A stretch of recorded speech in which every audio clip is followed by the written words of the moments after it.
Assalamualaikum warahmatullahi wabarakatuh.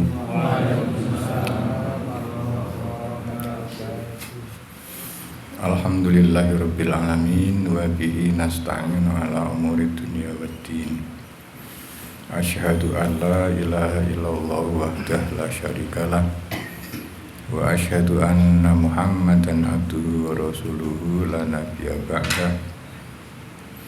Allahumma sholli wa sallim wa barik ala nabiyyina Muhammadin sallallahu alaihi wasallam wa ala alihi wa ashabi ajmain wa ba'du.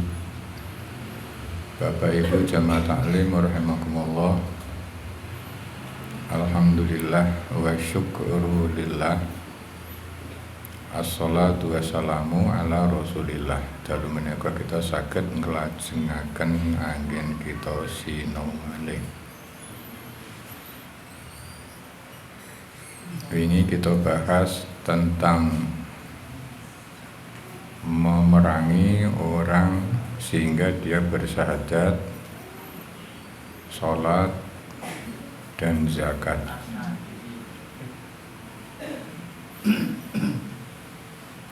Karena pada waktu itu dan seharusnya sampai hari ini Islam adalah agama Allah, milik Allah, aturan Allah. Sedangkan jagat raya juga ciptaan Allah, milik Allah, diatur oleh Allah.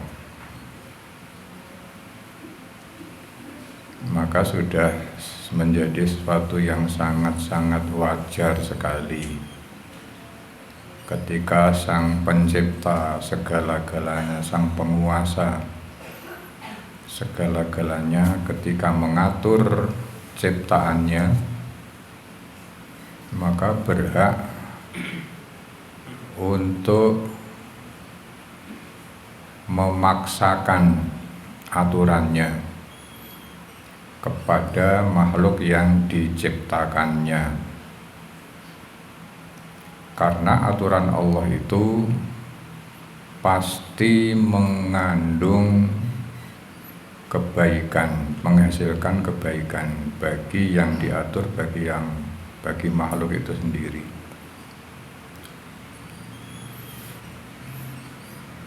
Maka ketika disuruh memerangi orang sehingga bersyahadat, sholat, zakat, ini kesempatan bagi kita sebagai lahan amal soleh dan kesempatan bagi manusia yang belum menyadari akan hak dan kewajibannya agar mereka segera memahaminya.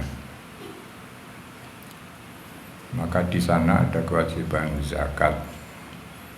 Sedangkan zakat itu ibadah yang berhubungan dengan harta benda. Maka untuk mempunyai harta benda bagi manusia adalah sebuah keharusan agar syariat Allah yang namanya zakat nanti bisa terlaksanakan. Orang muslim tidak dilarang untuk memperkaya diri selama caranya diizinkan oleh Allah Subhanahu wa ta'ala. Jadi kon milih sugih apa miskin, mestine pilih sugih dengan cara yang benar.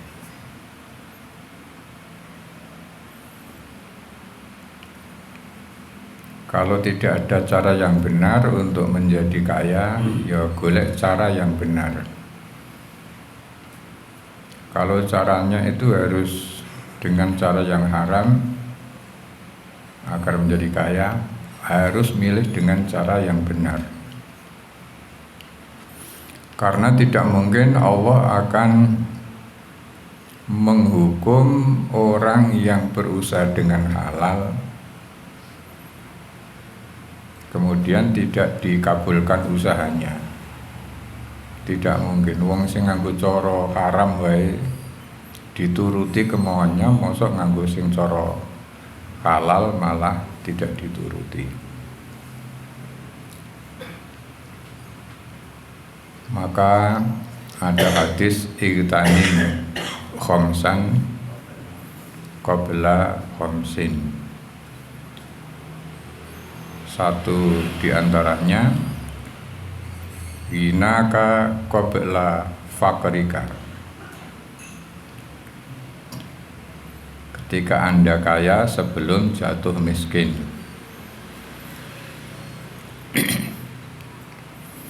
Artinya orang Islam harus berusaha, harus bekerja agar menjadi kaya.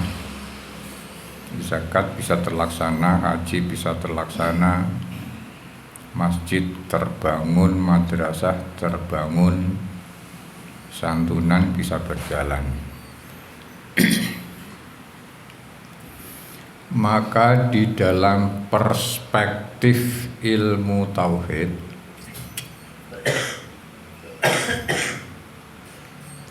ada ajaran iradatuka tajrida ma'a iqamatillahi iyyaka fil asbabi minasyahwatil khafiyati wa iradatukal asbaba ma'a iqamatillahi iyyaka fit tajridi inhitatun minal himmatil aliyati. Keinginanmu untuk tajrid sementara Allah masih menegakkan engkau di dalam asbab merupakan syahwat yang halus, syahwat yang tersamar. Dan keinginanmu kepada asbab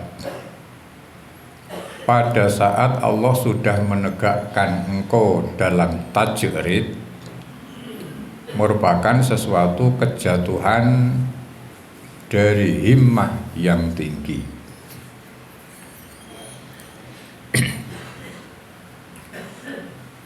Di sini ada kata-kata tajrid, 2 asbab, 3 syahwat, 4 himmah. Tajrid secara bahasa memiliki arti penanggalan, pelepasan atau pemurnian. Ditanggalkan, dilepaskan. Itu tajrid. Secara maknawi adalah penanggalan, bukan tanggal kalender gitu. Ditanggalkan, dilepaskan. Melepaskan aspek-aspek dunia dari jiwa, dari nafas, atau secara singkat bisa dikatakan sebagai pemurnian jiwa. Jadi orang yang tajrid itu memurnikan jiwanya. Sedangkan asbab secara bahasa memiliki arti sebab-sebab atau sebab akibat.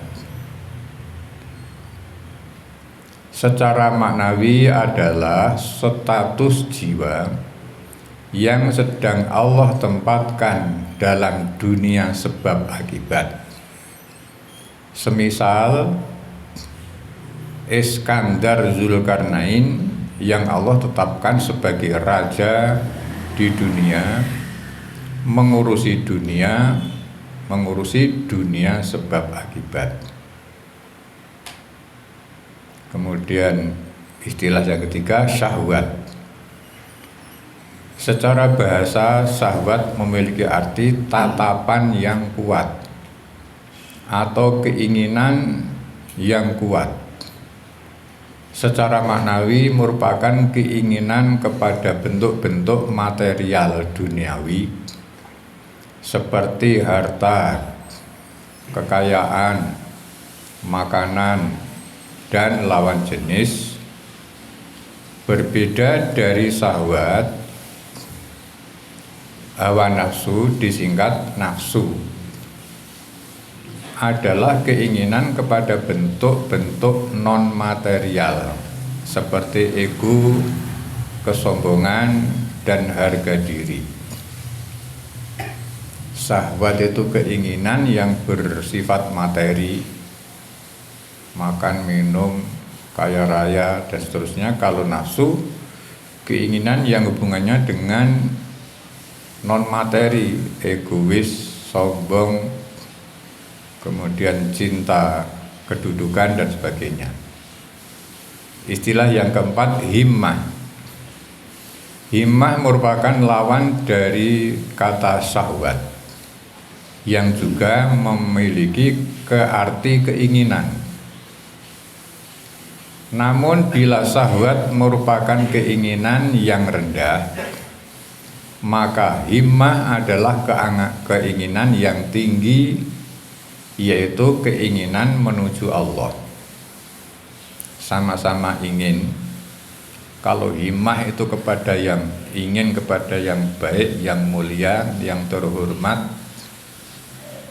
Sedangkan kalau syahwat tadi keinginan kepada benda-benda dunia, kekayaan, uang, dan seterusnya. Kalau nafsu keinginan yang hubungannya dengan pemuasan non materi, ego, sombong, dihormati, dihargai, dan seterusnya.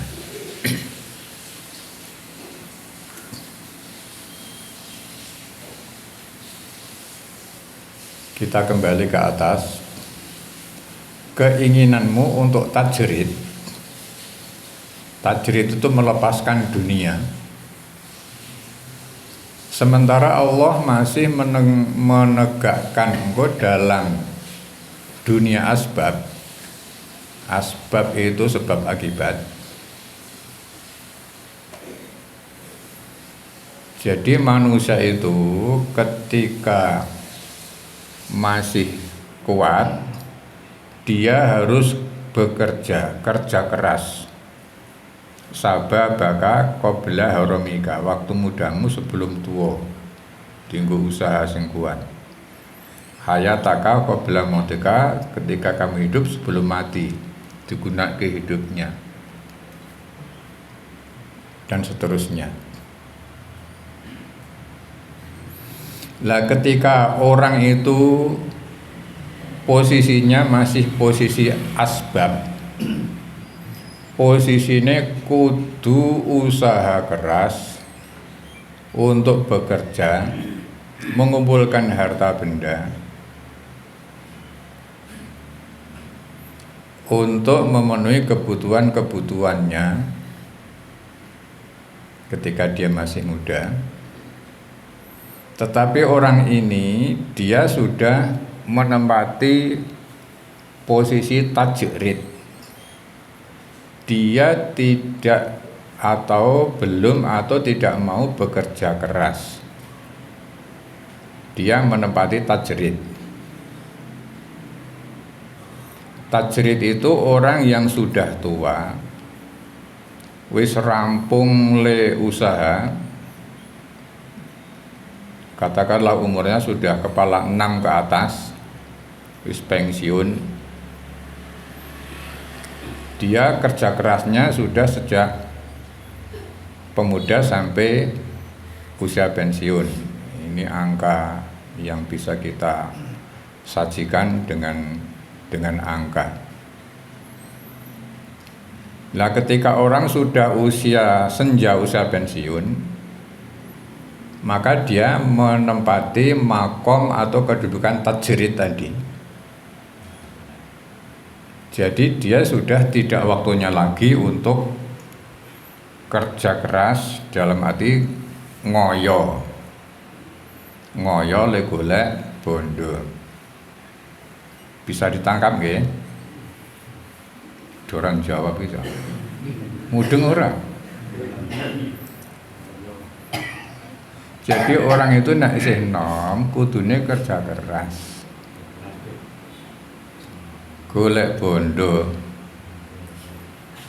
Engko nek wis tuwa nanjake bondone, menikmati bondone. Nek wis tuwa sudah tidak waktunya lagi kerja keras. Lah biasane sing tidak tahu ilmunya pensiun lagi buka usaha. Ramang gak tuh? Pensiun lagi buka usaha, padahal usaha gue nek orang duwe A B C D E pengalamannya, ya digo kondangan karo wong liya. Kalau dia punya karyawan, gue kondangan karyawane.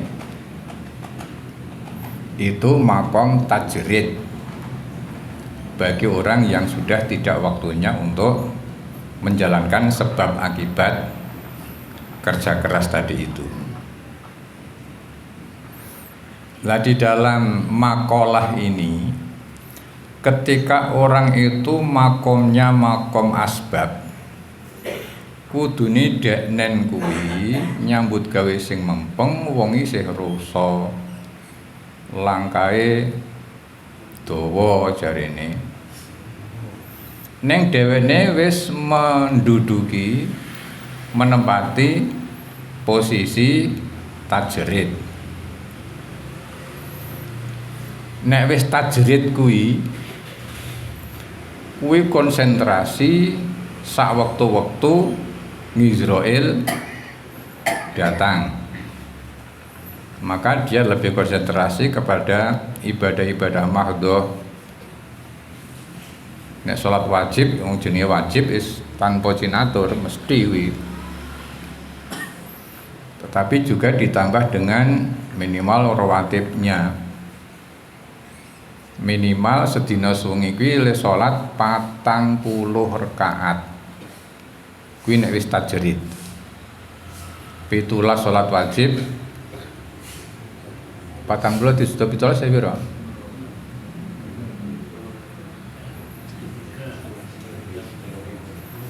Sisane adalah rawatib. 17 tambah 4 Qobla duhur, loro ba'da duhur tambah 6 piro? 17 tambah 6 tambah loro ba'da isya tambah loro ba'da maghrib 27 tambah loro qobla subuh 29 kurang piro? Kurang 11 dilengkapi dengan tahajud. Kui minimal orang yang sudah usia tajrid. Jadi dia sudah tidak lagi berkecimpung di dalam masalah dunia harta benda. Soalnya jalangane wis akeh kari nanjake.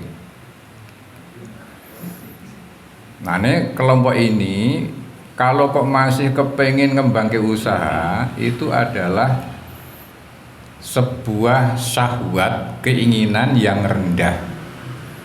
Kudune dimulyake oleh Allah untuk selalu berdekatan dengan Allah, kok malah ngedoh. Itu nek usia sudah usia, katakanlah gampang ke tembung usia pensiun ke atas. Tapi tidak harus ngenteni pensiun, atau mungkin pensiun yo masih nek pensiun dini kan masih muda.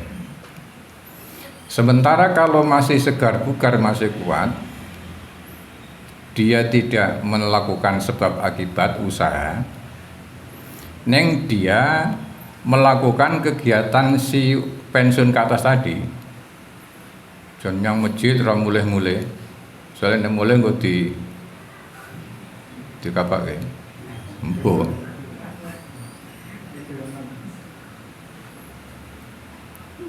dia rajin seperti kegiatan yang sudah tua tadi.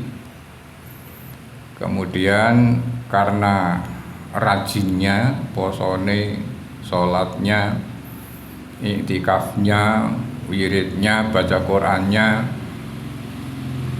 nah seolah-olah dia mempunyai kedudukan spesial di sisi Allah. Artinya dia karena rajin ibadah, terus rumangsa duwe keramat, duwe karomah, iso nambani wong, iso nek bocah muntah ya apa? Dhisik jaman cilik ini istilah bocah muntah niku lho, cah nangis kejer cah cilik. Nah kuwi terus disuwuk karo istilah disuwuk nggih. Nek saiki ru'yah dhisik disuwuk. Tapi ini orangnya masih usia asbab. Nah itu termasuk syahwat yang tersembunyi. Syahwat itu mengakibatkan kepada kehinaan. Kesana kemari turut masjid, kemudian penampilan orang yang soleh kayak sebelum azan sudah di masjid. Kalau kedudukannya masih kedudukan asbab sebab akibat tadi, ini tidak dibenarkan.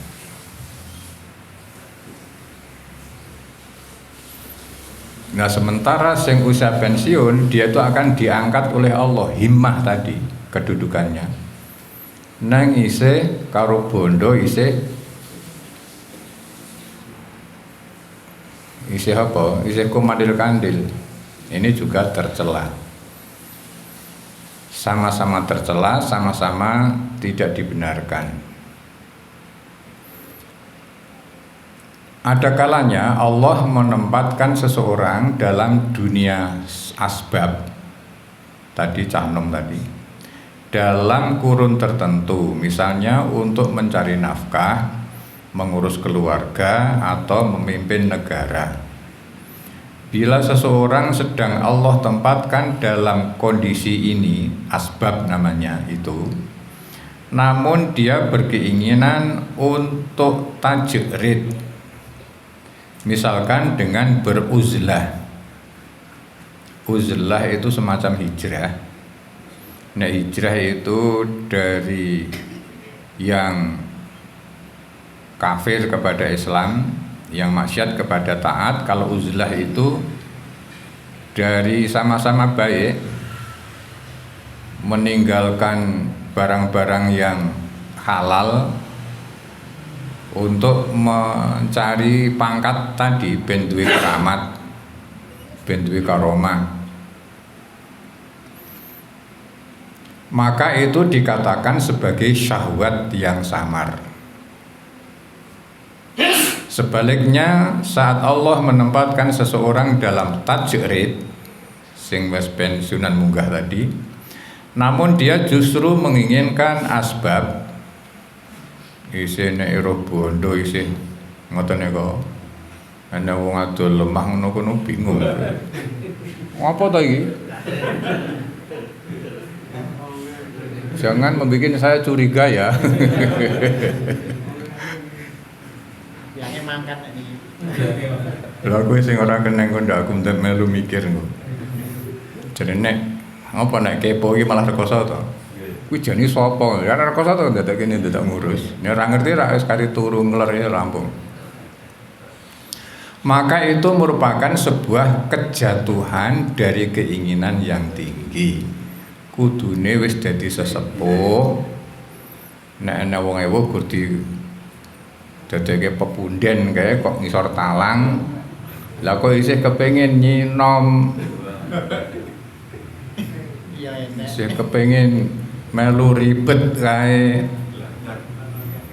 Sebaliknya sing kudune nyinom malah ning ngisor talang karo posene sing udut kok ya Allah mento ya. Sebagai seorang yang beriman haruslah berusaha menyempurnakan imannya dengan berpikir tentang ayat-ayat Allah dan beribadah, dan harus tahu bahwa tujuan hidup itu hanya untuk beribadah atau menghamba atau patuh taat kepada Allah sesuai dengan tuntunan Al-Quran. Tetapi setelah ada semangat dalam ibadah, kadang ada yang berpendapat bahwa salah satu yang merepoti atau mengganggu dalam ibadah yaitu bekerja. Bahasa Arabnya kasab. Kasab itu usaha, berusaha. Lalu berkeinginan lepas dari kasab usaha dan hanya ingin melulu beribadah. Cah nom tadi tuh, aku nek butke terus aku terus ling ibadah keter. Wis saiki aku nang ora sang but gawe. Nyutun wae poso Daud, kemudian tahajud, duha kabeh, sehingga dia tidak ngopo kuwi dilawan. Ojo ganggu wong ngaji ya. Wis ben kon arep dilawan ya wis ben. Ki lagi ngrembug tajrid iki.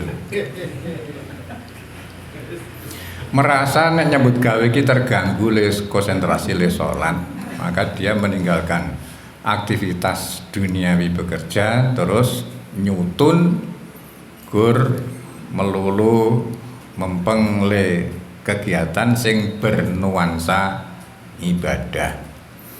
Keinginan yang seperti ini termasuk keinginan nafsu yang tersembunyi, yang samar. Nah, kita ya alim ngono, wah ke cah enom kok tekun yo ning ibadah ya jan apik tenan. Nek kita ora ngono to. Wadune beler ora gelem nyambut gawe. Halo. Dari tanda-tanda bahwa Allah menempatkan dirimu dalam golongan orang yang harus berusaha atau kasab bahasa Arabnya, apabila terasa ringan bagimu sehingga tidak menyebabkan lalai menjalankan suatu kewajiban dalam agamamu, juga menyebabkan engkau tidak tamak atau rakus terhadap milik orang lain.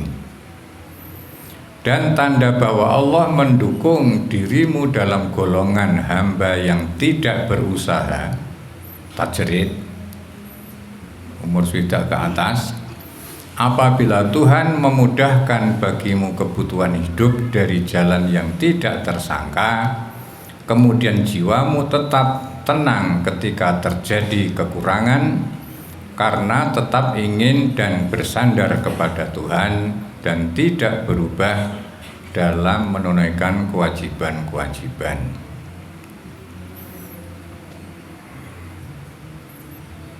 Si penulis kitab mencantakan, saya datang kepada guru saya. Aku merasa bahwa untuk sampai kepada Allah dan masuk dalam barisan para orang yang dekat dengan Allah, dengan sibuk pada ilmu lahiriah dan bergaul dengan sesama manusia kasab, agak jauh dan tidak mungkin tiba-tiba sebelum aku sempat bertanya, guru bercerita. Bapak Ibu yang saya hormati, mari kita cermati diri kita masing-masing. Karena yang tahu seseorang itu hanya tahu, yang mengetahui seseorang adalah dirinya sendiri. Posisi saya itu di mana, harusnya bagaimana, sehingga kita bisa menempatkan diri sesuai dengan tempat yang diposisikan, yang ditetapkan oleh Allah Subhanahu wa Ta'ala. Kalau kita salah menempatkan diri, nantinya menjadi salah tempat dan akan menimbulkan berbagai macam efek yang tidak baik. Minimal akan menimbulkan suudzon cilike gedene menjadi fitnah. Kalau suudzon itu dosa, kalau fitnah itu dosa, maka seseorang yang berbuat sesuatu yang menyebabkan orang lain suudzon itu juga wong kuwi ya dosa. Jalan dia melakukan sesuatu yang patut disuudzoni. Sing suudzon dosa, dia menyebabkan orang yang suudzon juga berdosa. Ini yang kita perlu terus minta pertolongan kepada Allah agar kita diposisikan pada posisi yang baik, yang tepat, yang maslahat. Terima kasih, matur nuwun, nyuwun ngapunten. Assalamualaikum warahmatullahi wabarakatuh.